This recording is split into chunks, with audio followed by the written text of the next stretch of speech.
Bueno, muchísimas gracias a la ENCRIT por aceptar esta conferencia de 30 minutos apenas, espero no excederme con el tiempo, vinculada a la relevancia de un gran estreno que aconteció en el año, hace 250 años, me refiero a El Barbero de Sevilla de Beaumarchais, que marca un hito de referencia en lo que serían los estudios del teatro moderno, de la modernidad en el teatro, y muy especialmente me permite enmarcar, volver a pensar un poquitito la riqueza del teatro del siglo XVIII, que como ustedes saben es un siglo sumamente valioso, a pesar de que no suele estar considerado en las historias del teatro.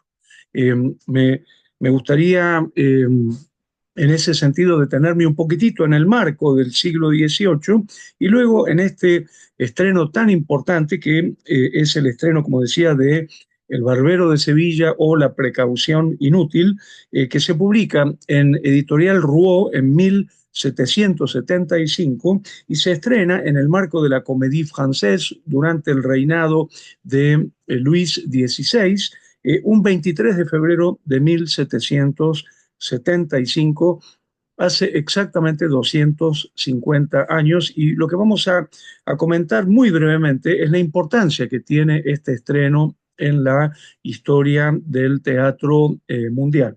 En principio, me gustaría eh, empezar entonces con el marco. Yo diría que le tenemos que restituir al siglo XVIII en términos culturales y artísticos su auténtica complejidad, liberándolo un poquitito del cliché por el cual se lo suele llamar el siglo del iluminismo o el siglo de las luces. Podemos decir que se suele asimilar el siglo XVIII con los procesos de la ilustración, del iluminismo, con el auge del clasicismo, el racionalismo y con la primera consolidación de los valores de lo que serían los relatos de la modernidad. Sin embargo, el siglo XVIII es mucho más complejo y como señala Craig Klingman, hay más de un siglo XVIII. Los estudios del siglo XVIII constituyen un campo de investigación rico, multifacético y paradójico. Estoy citando a Greg Klingham, que es justamente este autor especializado en los estudios del siglo XVIII. Dice que en realidad se suele identificar al siglo XVIII con los principios de carácter recalcitrante de la modernidad. Sin embargo, y vuelvo a citar a Greg Klingham, el pensamiento del siglo XVIII ha sido percibido como absolutista, positivista, racional y logocéntrico, propiedades filosóficas y literarias que la deconstrucción, la teoría del discurso, el lacanismo, el feminismo, el nuevo historicismo y otras formas de teoría cultural han buscado desafiar desde la década de 1960. Sin embargo, él mismo, ¿no? Klingham, suele destacar como sorprendente que Derrida, Deleuze, Foucault, Roland Barthes, Bachelard, Lévi-Strauss, Lacan, Lyotard han considerado centrales en su trabajo teórico textos del siglo XVIII, ¿no? Pensemos que para dar una diversidad de lo que sucedió en el siglo XVIII, podemos decir que en el mismo siglo escriben, habitan, producen el Marqués de Sade, Francisco de Goya, no sé, Wolfgang Amadeus Mozart y William Blake. En ese sentido, por ejemplo, también el siglo XVIII radicaliza las experiencias artísticas de las mujeres. Empiezan a ser mucho más visibles, por ejemplo, las producciones artísticas y culturales de las mujeres. Pero por otra parte, y esto me gustaría volverlo a complejizar para, como decíamos antes, restituir la complejidad del siglo XVIII, no podemos pensar el siglo XVIII como un bloque monolítico, sino que podríamos distinguir muy claras diferencias entre el periodo inicial, las primeras por ejemplo, 3 décadas del siglo XVIII, con las últimas, digamos, las que se encabalgan con los procesos del siglo XIX, ¿no? Yo no puedo dejar de mencionar una novela que me fascinó, escrita por el filósofo Fernando Savater. La novela se llama El Jardín de las Dudas, es una novela de 1993, donde él plantea justamente esta complejidad del siglo XVIII, digamos, estableciendo la relación entre una mujer francesa radicada en la Madrid del siglo XVIII y el gran escritor francés Voltaire. Pero lo que sí podemos asegurar, digamos, más allá de esta diversidad, es que el siglo XVIII, en su diversidad y en sus contradicciones, ya es plenamente moderno. Si nosotros hacemos una historia, digamos, una macro periodización de Occidente y de su cultura, podemos señalar que eh, los procesos de modernización van generando cambios que se manifiestan ya muy claramente, muy consolidados en el siglo XVIII. Por ejemplo, la ampliación del mundo, conocido a través de los viajes de descubrimiento, de exploración y conquista de territorios extraeuropeos, ¿no? Hasta abarcar las primeras formas de globalización. En segundo lugar, la creación de un mercado mundial y el incremento de la producción orientada hacia el intercambio mercantil, con lo que tiene que ver con una incesante renovación en el plano de los medios de transporte y de comunicación. En tercer lugar, la aparición de lo que llamaríamos las nuevas ciencias de la naturaleza, el llamado giro copernicano del saber, que va acompañado por el giro antropocéntrico, que va a dominar el discurso filosófico, ¿no? Digamos, las ciencias y lo humano en el centro de la discusión y del fundamento de valor del mundo. Por otro lado, la formación de los primeros estados nacionales europeos de tipo burocrático absolutista, la proliferación de formas capitalistas de producción que se consolidará justamente con el surgimiento de la revolución industrial en Inglaterra. Si nosotros tuviéramos que sintetizar la noción de modernidad, digamos, por ejemplo, por oposición a lo que llamaríamos la visión posmoderna, diríamos que ya en el siglo XVIII encontramos claramente consolidadas las principales tendencias de la modernidad.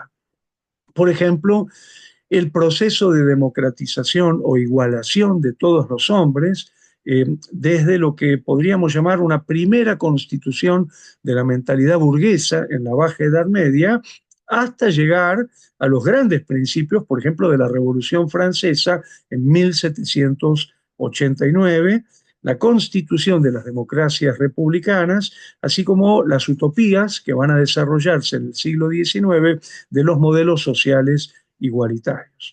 En segundo lugar, un proceso de laicización y antropocentrismo en oposición a una visión teocéntrica o religiosa, a través fundamentalmente de una puesta, entre paréntesis, de la idea de Dios y de la existencia de un trasmundo y de el acrecentamiento del protagonismo de la humanidad en la Tierra. En tercer lugar, la instalación del valor de lo nuevo, digamos, ese concepto tan importante en términos históricos como es el concepto de renovación permanente, la exaltación del valor de lo nuevo, los avances históricos concebidos como cuestionamiento y superación crítica de lo anterior, a partir de una perspectiva muy binarista de nítida oposición entre lo nuevo y lo viejo, ¿no? Como señala Nicolás Casullo. Por otro lado, la tendencia a atribuirle un significado global al presente, fundamentalmente primero desde el discurso filosófico y luego desde las ciencias sociales, a partir de la formación de un pensamiento totalizador que enuncia universales, digamos, la humanidad como sujeto, a través de relatos de integración de lo humano como sujeto histórico. La primera gran visión interpretativa surge en el siglo XVIII justamente con el movimiento de la Ilustración a partir de la idea de progreso infinito. La humanidad concebida como un sujeto histórico de un futuro de grandeza y mejoramiento infinitamente educable y el progreso como valor de mejoramiento creciente y general en todos los planos de la existencia y en la humanidad entera, como plantean Mousnier y Labrousse. Por otro lado, aparece el tópico del dominio de la naturaleza contra la realidad, digamos, contra el mundo natural, ¿no? A través de la consigna saber es poder. Es decir, esa consigna que coloca a los grandes inventos y al desarrollo y la exaltación de la ciencia en un gran protagonismo de descubrimientos geográficos, de avances tecnológicos e industriales. Esta noción justamente se fundamenta en los principios del racionalismo y la observación como fuente de autoridad. Recorremos, por ejemplo, ya en el siglo XVII, Descartes escribiendo en el discurso del método, en la parte sexta, hacernos como dueños y poseedores de la naturaleza. Por otra parte, la progresiva ratificación del apogeo de la burguesía y de su visión materialista, pragmática, realista, que sustenta en los contratos comerciales de la base de sociabilidad, que promueve la movilidad social, el capitalismo y el mercado. Podemos decir que si hay lo que podríamos llamar un proceso de premodernidad entre los siglos V después de Cristo y el siglo XV, podemos observar a partir del siglo XV claras etapas dentro del proceso de la modernidad, ¿no? En este sentido, podemos reconocer una etapa de emergencia y progresivo afianzamiento de la modernidad en los siglos, entre los siglos XV y XVII, ¿no? Como dice Romero, la modernidad triunfa sin enmascaramiento en el siglo XVIII, pero no tiene tan clara fisonomía en los siglos precedentes, ¿no? Entonces, un segundo momento que sería el de la consolidación de la modernidad entre los siglos XVIII y XX, donde Carlos Altamirano observa en estricto sentido Europa se tornó moderna en los siglos XVIII y XIX. Fue en ese periodo, con el triunfo del capitalismo como modo de producción dominante y el reemplazo del absolutismo por las repúblicas liberales o las monarquías constitucionales, que se produjo la ruptura neta con el tipo de sociedad que las ciencias sociales llamaban tradicional, ¿no? En este sentido, según Luis Alberto Romero, en el siglo XVIII, los teóricos dieron forma a lo que él llama una nueva filosofía política que el siglo XVIII difundió hasta casi reemplazar un catecismo por otro. El nuevo catecismo se llamó enciclopedia. Y luego tendríamos, a partir del siglo XIX, una progresiva crisis y cuestionamiento de la modernidad dentro de lo que llamaríamos los procesos modernizadores, que sigue hasta el día de hoy, para luego dar advenimiento a la posmodernidad o segunda modernidad, donde todos estos valores o fundamentos de valor que señalamos antes empiezan a ser relativizados. Digamos, si hacemos una rápida revisión, la posmodernidad o segunda modernidad va a poner en crisis el antropocentrismo y va a colocar la emergencia de nuevos relatos no antropomórficos. Va a aparecer una gran relativización del valor de lo nuevo, incluso algunos teóricos van a hablar de la muerte de lo nuevo. Por otro lado, la quiebra del pensamiento binario y el surgimiento de una percepción de la multiplicidad, la oposición a la idea de que saber es poder, y sobre todo esta idea de la puesta en crisis de los valores de igualación social o de conocimiento a través de la ciencia, que empieza a ser hackeada desde el punto de vista ético, por ejemplo, por su colaboración con las bombas atómicas y con los campos de concentración. Empieza a cuestionarse en la posmodernidad, ya sea a partir de la posguerra o a partir de mayo del 68 o a partir de la caída del muro de Berlín. También se relativiza la idea de progreso. Se llega a hablar incluso de muerte de la historia, algo que hemos comprobado que no existe, ¿no? Y en realidad que hoy es cuestionado. Así como también se habla de muerte de las ideologías por efecto de una relativización temporal o destemporalización, como dice Samir Amin, digamos, en tanto estrategias de un capitalismo senil, ¿no? Que son justamente el mercado y la militarización, la represión. Bueno, la caída de los universales, la destotalización, el auge de una razón del sujeto, de lo que llamamos las verdades subjetivas, ¿no? La cadena de transmisión de experiencia que se rompe, según Jean-Pierre Legoff, y sobre todo el pasaje de lo socioespacial a lo sociocomunicacional, señalado por García Canclini, a partir del auge de la desterritorialización de las intermediaciones tecnológicas, ¿no? Digamos, básicamente la globalización en términos de comunicación y de mercado, ¿no?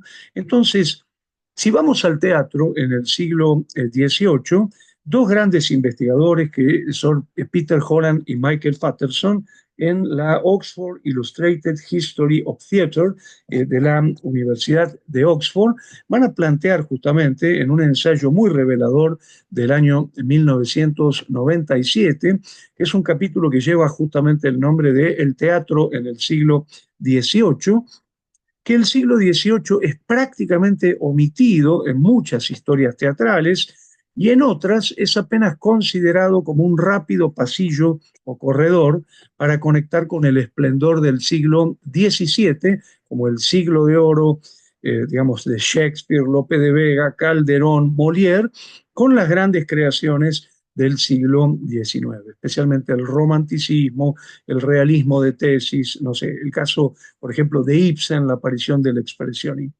Entonces, necesitamos liberar al siglo XVIII de esa situación de mero corredor, ¿no? Yo los quiero leer algo que dicen Holland y Patterson, que dicen, a primera vista, el siglo XVIII parece ser el periodo menos interesante y significativo en la historia del teatro desde la Edad Media. Una antología de la dramaturgia universal podría legítimamente ser publicada sin la inclusión de autores del siglo XVIII.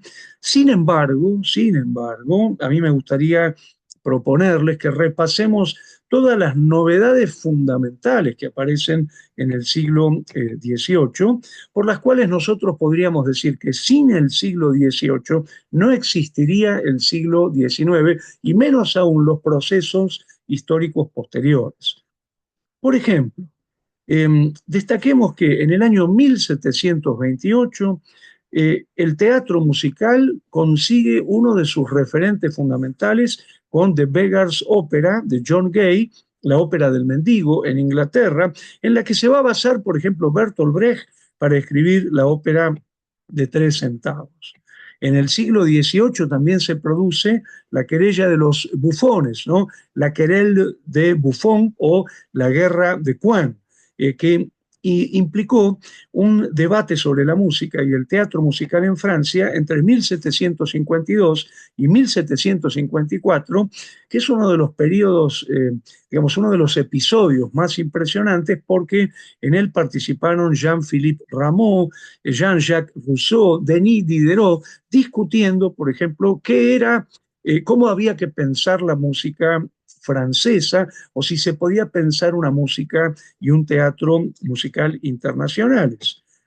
También en el siglo XVIII se produce el estreno del drama burgués El Mercader de Londres, en 1731, de George Lillo en Inglaterra, o el posterior Ella se rebaja para conquistar en 1773 de Oliver Goldsmith en Inglaterra. Es decir, el siglo XVIII es la fundación del drama burgués. Sin el drama burgués del siglo XVIII no tendríamos Ibsen, no tendríamos Alejandro Dumas hijo, o sea, no tendríamos ni la Dama de las Camelias, ni tendríamos, no sé, Casa de Muñecas, ¿no?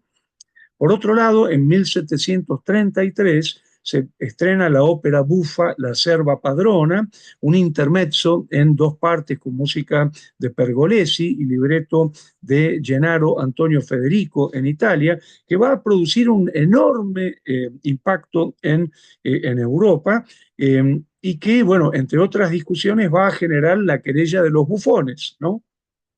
Por otro lado, se va afianzando el realismo. Podemos ya hablar de un protorrealismo en Lessing, por ejemplo, otro gran antecedente del drama moderno, ¿no? Con el estreno, por ejemplo, de Mina von Barhelm en 1767.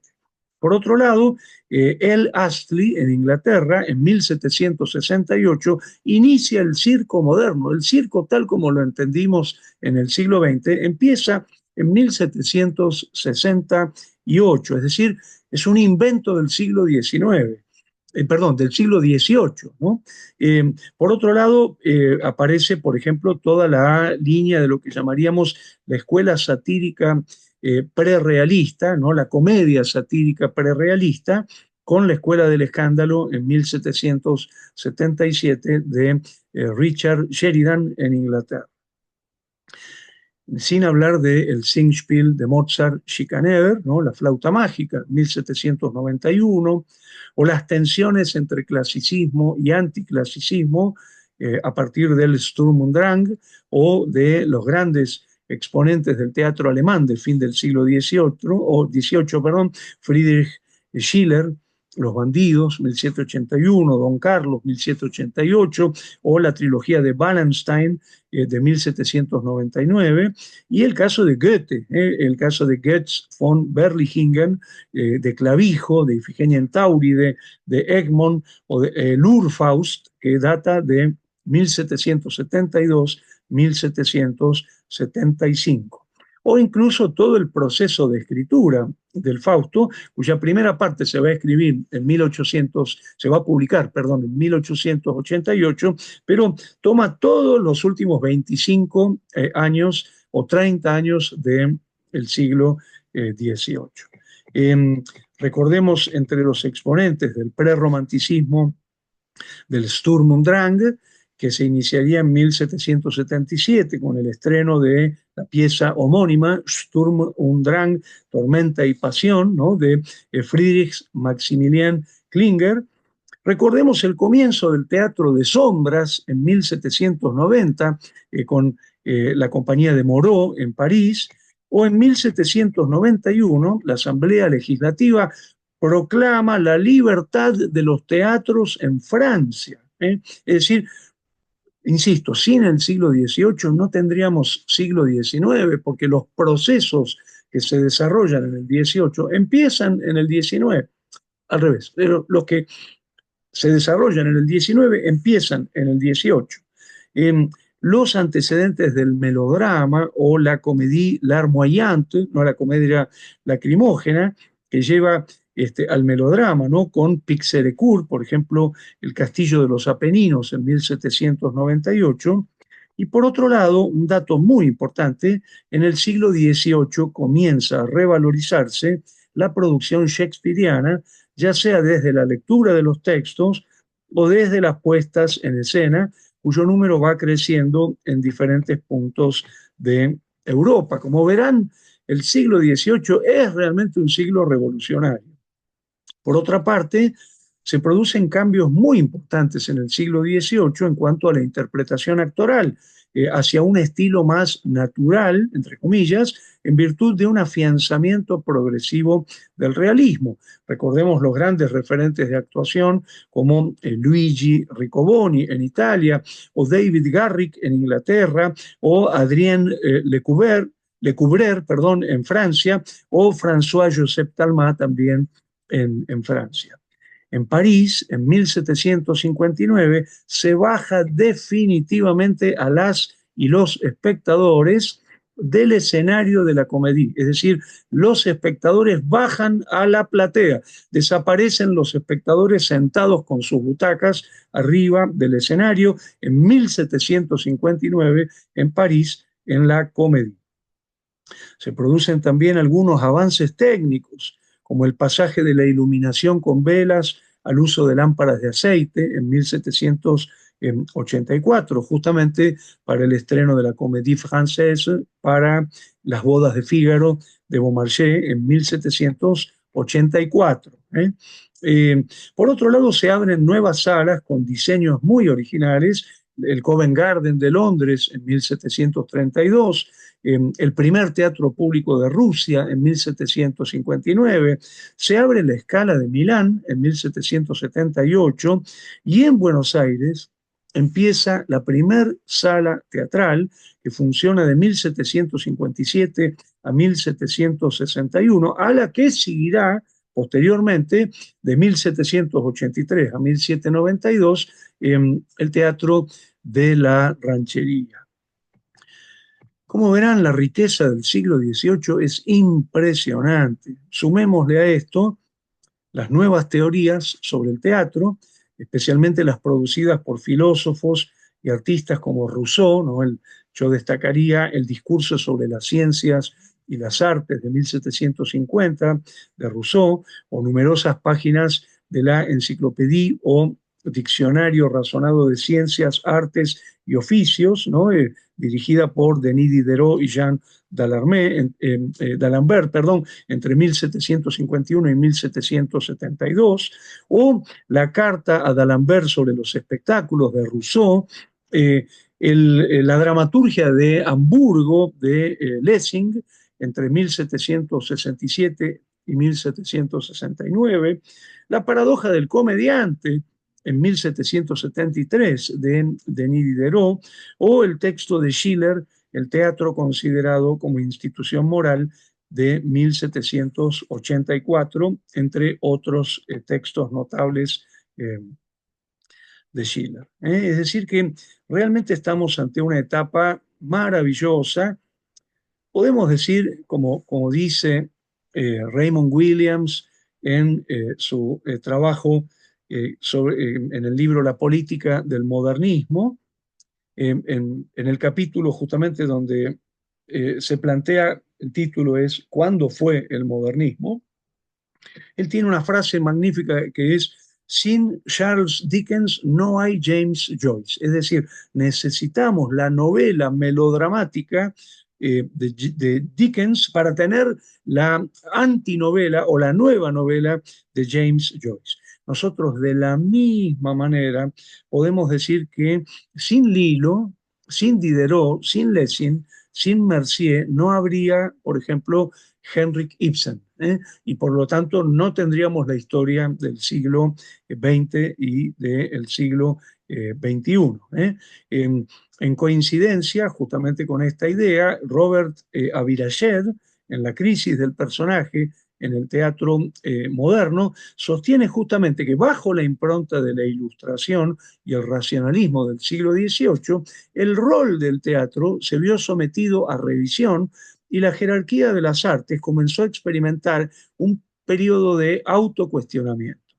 Lilo, Diderot, Lessing, Mercier dieron los primeros pasos que modificaron el alcance y el sentido de varios términos clave en el dispositivo de la mímesis, y su legado fue revolucionario. Es en el siglo XVIII que empieza a concebirse el personaje como reflejo de los hombres como actúan en la vida pública, tal vez como tipos y como individuos. Se trata entonces de los orígenes de la ilusión de contigüidad entre el mundo de la poesía escénica y la sociedad coetánea. A ver, es la revolución del realismo. El siglo XVIII empieza a manifestarse, el realismo. Entonces, hay algo que me parece sumamente importante que dice justamente Lessing en su dramaturgia de Hamburgo, que el teatro aspira a convertirse en un espejo, sí, es una cita, donde se invita al espectador a reconocer a sus semejantes y a sí mismo en la comprensión de una nueva naturaleza. Digamos que al entrar en la era burguesa, el teatro va a querer asimilar cada vez más la sociedad y disimular su naturaleza teatral. Entonces, es en este contexto que, por ejemplo, Peter Sondy va a reflexionar sobre la teoría del drama burgués en el siglo XVIII, poniendo justamente el acento, el análisis, no tanto en la práctica del drama burgués, sino en la teoría o en la poética, es decir, en el pensamiento que los grandes prácticos y teóricos del siglo XVIII establecieron sobre el drama burgués. Entonces, me interesaría, eh, bueno, esto, decir, gran revolución teatral, gran germinalidad en el siglo XVIII y por supuesto tenemos un protagonismo absoluto entre estas grandes novedades de Beaumarchais justamente en la dimensión de los, digamos, fundamentalmente dos grandes estrenos que van a ser tremendamente impactantes. Uno correspondería entonces al año 1775, 23 de febrero, en la Comédie Française, durante el reinado de Luis XVI, que es nada menos que El Barbero de Sevilla o La Precaución Inútil, editado, como decíamos antes, también en 1775, y por otro lado, el de otro gran estreno, más escandaloso en términos políticos, que es en 1784, la Comédie, recién lo mencionábamos, la Comédie Française estrena Las bodas de Fígaro. A esto se va a sumar un tercer momento, en 1792, cuando se estrene El otro Tartufo, que es o La madre culpable, que es la tercera parte de lo que llamaríamos la saga de la familia Almaviva, o también la saga de este personaje de Fígaro. Retomando el ciclo, digamos, 1775, el Barbero de Sevilla, 1784, Las bodas de Fígaro, también llamado El Día de las Locuras, ¿no? Se estrena como El Día de las Locuras o El Casamiento de Fígaro, y finalmente el último que correspondería justamente a El otro Tartufo o La madre culpable en esa saga de la familia Almaviva. Eh, o lo que podemos llamar la novela de la familia Almaviva, como la llama el propio Beaumarchais. Bueno, en el tiempo que nos quedan, muy brevemente, porque me voy a pasar mucho con el tiempo y no quiero hacerlo, recordemos que Beaumarchais vive entre 1732 y 1799, o sea que él acompaña con su vida el reinado de Luis XV, el reinado de Luis XVI y lo que sería la Revolución Francesa, todo digamos, el proceso de la Revolución Francesa y la fundación de la Primera República Francesa, que justamente termina con el ascenso de Napoleón en 1799.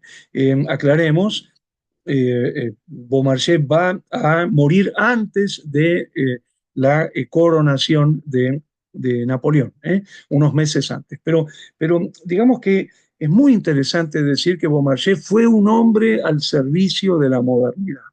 Fue un hombre independentista que colaboró con la independencia de los Estados Unidos, que apoyó y militó en la Revolución Francesa, fundamentalmente de forma oficial desde 1790, que realiza una tremenda crítica a la nobleza en sus memorias judiciales de 1773-1774, y lo interesante justamente es cómo expresa ese espíritu revolucionario de manera más moderada en El Barbero de Sevilla en 1775, pero de forma ya abierta y escandalosa en 1784, cuando digamos, 5 años antes de la toma de la Bastilla, va a generar el escándalo de las bodas de Fígaro adentro de la comedia, es decir, adentro de las producciones estatales, en este caso del reinado de Luis XVI. Me gustaría muy brevemente decir que eh, cuando uno lee el Barbero de Sevilla, lo primero que le sorprende es que sigue la tradición de lo que llamaríamos la comedia de criado, ¿no? Esa tradición que viene dándole un protagonismo enorme a las acciones de los criados en la ayuda de sus amos, eh, que proviene de Plauto, bueno, del gran desarrollo en la comedia latina, sigue con la comedia renacentista, llega a Molière, a Goldoni, ¿no es cierto? Ya hablando del siglo XVII y siglo XVIII. Lo primero que llama la atención también es el nivel heteroestructurado de la escritura. Es decir, no podemos hablar de una escritura solamente literaria, es como pasa con Molière o como pasa con Goldoni o como pasa con Shakespeare, es una literatura pentadimensionada. Es decir, si bien está escrita con la letra, cuando uno la lee, hay algo en esa letra que hace que aparezca muy claramente verticalizada la teatralidad, ¿no? Le llamamos textos heteroestructurados a esos textos donde podemos observar los componentes de la literaturidad, pero también los componentes de la teatralidad. Eh, para decirlo de manera sencilla, le decimos pentadimensionada porque cuando uno lo va leyendo, se van armando las escenas como si hubiese una escritura profundamente escénica y todo parece desplegarse como si fuera esos libros de troquelado que cuando uno los abre se despliegan en las tres dimensiones del espacio, en la dimensión del tiempo y en la relación con el espectador. Esto es muy llamativo en El Barbero de Sevilla. De hecho, se pone mucho el acento en que tiene un funcionamiento magistral en el escenario y no se disfruta tanto en términos de lectura. Parece un texto mucho más humilde en términos literarios, pero su condición heteroestructurada le otorga esta dimensión tan importante en términos de la presencia de una escritura de la teatralidad. Algo que también se ve, por ejemplo, en El casamiento de Fígaro o Las bodas de Fígaro. Ahora, ¿dónde estarían los elementos modernos? Fundamentalmente, creo yo todavía en el caso de El Barbero de Sevilla, en la acción que se hace por parte del criado, un criado que tiene un oficio, es barbero, es decir, un criado que se podría identificar mucho más con la burguesía, ¿no? Y por otro lado, en la enorme sátira a la nobleza, el ataque a la nobleza, digamos que empieza a ser desplazada y cuestionada justamente por el ascenso de la burguesía. Yo quiero aclarar que esto se va a acentuar tremendamente en las bodas de Fígaro o, como decíamos antes, en el Día de las Locuras o el casamiento de Fígaro. Ustedes recordarán sobre todo el monólogo en el acto quinto, la escena segunda del acto quinto, donde ya realmente es un escándalo la forma de burlarse y de cuestionar a la nobleza. 1784, a 5 años de la toma de la Bastilla. Y quiero decir que en este sentido, en la historia justamente de la Universidad de Oxford, Holland y Patterson van a destacar muy especialmente, van a reproducir directamente un fragmento de esa escena de las bodas de Fígaro, porque va a generar justamente un enorme escándalo. Aclaran que Beaumarchais ya lo había leído el texto en 1781 y había generado mucho rechazo entre los miembros de la Comédie justamente por el ataque a la nobleza. Digamos, y sin embargo, María Antonieta lo apoya digamos, le lee el texto al rey Luis XVI y Luis XVI, digamos, según el testimonio que tenemos de la época, dice, Luis XVI acompañó la lectura con comentarios de sorpresa y de desaprobación, diciendo cada vez más, de manera cada vez más alta, esto está yendo muy lejos, digamos, esto es indecente. Es decir, si bien se estrena en 1784, podemos decir que ya Luis XVI recibe la lectura con gestos de desaprobación. Y algo sumamente interesante es que posteriormente Napoleón va a calificar justamente a estos textos críticos de la nobleza como los grandes antecedentes del espíritu del teatro, eh, digamos, contra la nobleza, digamos, el espíritu de la Revolución Francesa en el teatro contra la nobleza. Me gustaría en ese sentido decir que justamente Patterson y Holland dicen que Napoleón más tarde va a describir estos textos de Beaumarchais y especialmente las bodas de Fígaro como la revolución en acción teatral.